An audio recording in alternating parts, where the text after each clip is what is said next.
Well, welcome to our boudoir.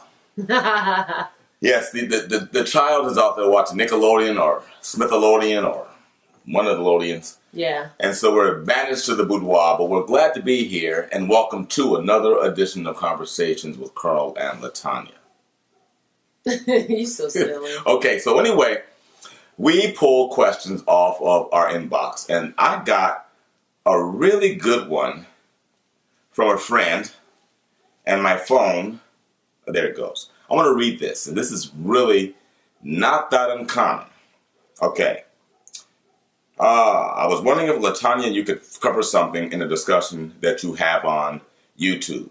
Have been talking to a couple of friends who are in marriages that are lackluster at best. Their respective spouses are not supportive of their goals. In one case, the spouse is verbally abusive and intimacy has suffered for a long period of time. I think each has gone to counseling, each friend believes in marriage, but are suffering. What say you? Seek to be happy and find that person who will share in your aspirations, or stick it out for better or for worse. What say you? Mm-hmm. Well, this happens to be something that I experienced, but the good news or bad news is this is something that virtually, I would say, every marriage experiences at some point in time, and even many fail because they aren't able to come to terms.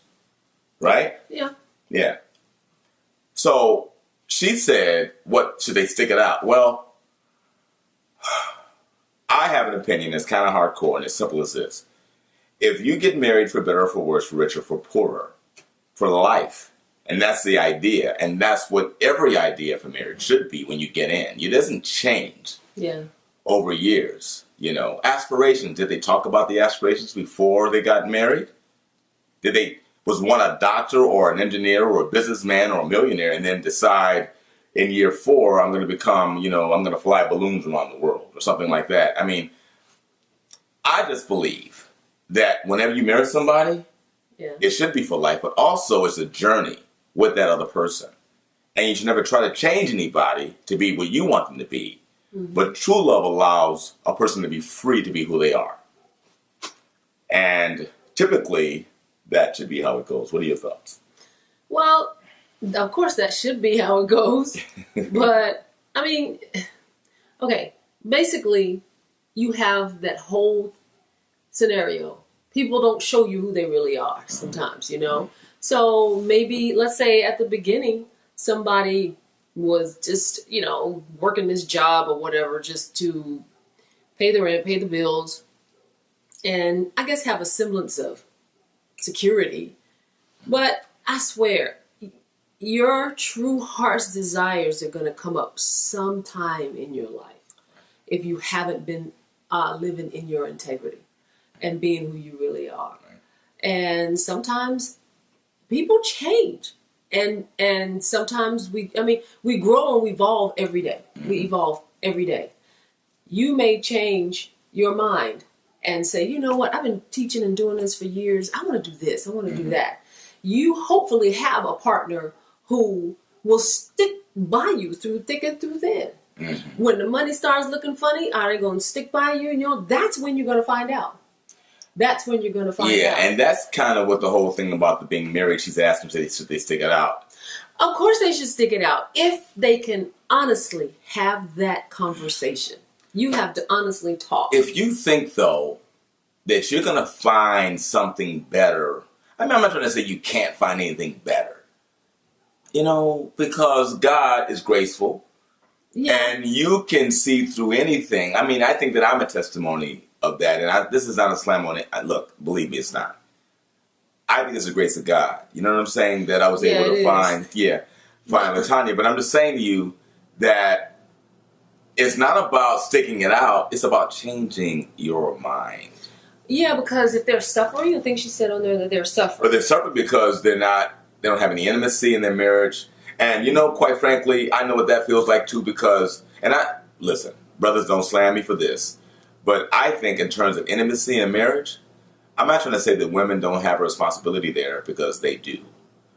I think it's largely on us. Okay, so whoever the men are in this situation need to find a way to make their wife feel more beautiful again, to shower her with gifts, compliments, create an atmosphere and environment for her. Yeah, but what if it's the man who's being, hit upon, who wants to do things, live his life a certain way and expects her to support him, but he's not getting the support?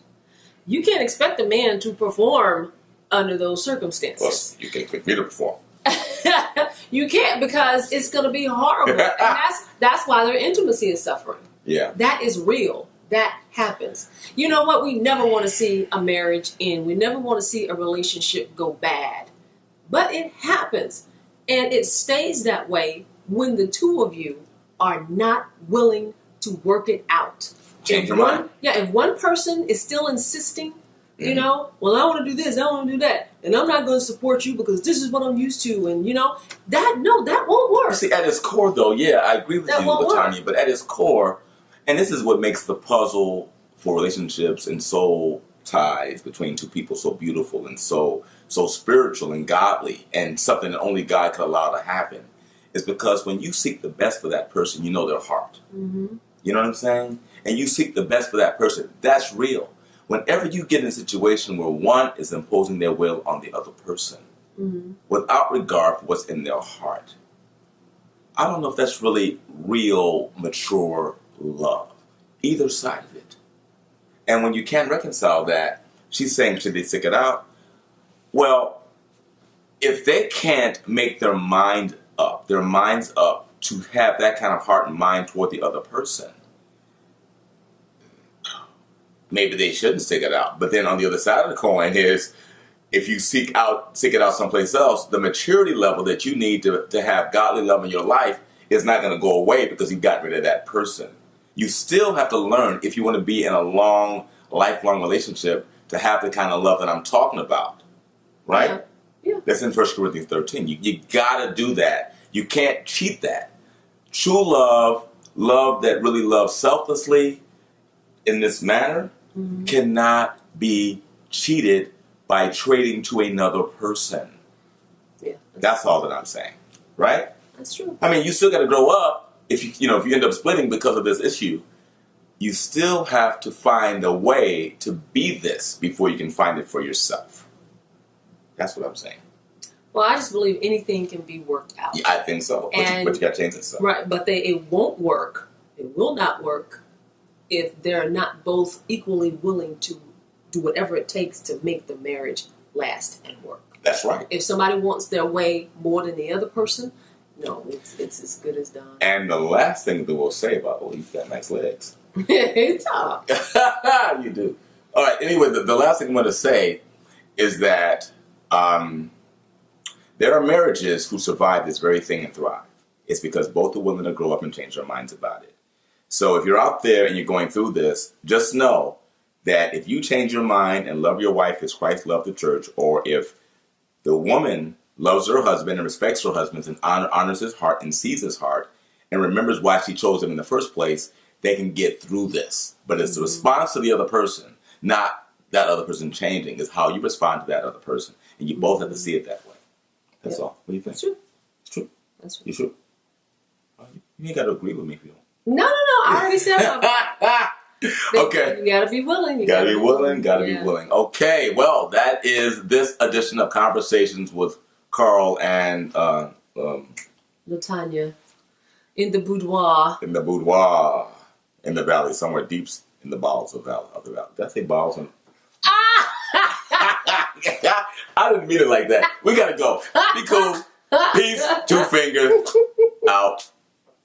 Did I say balls? Said balls. I said balls. You said I didn't say balls.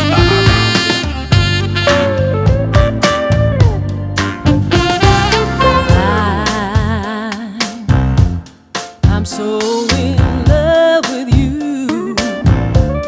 Whatever you want to do is alright with me. You make me feel so brand new.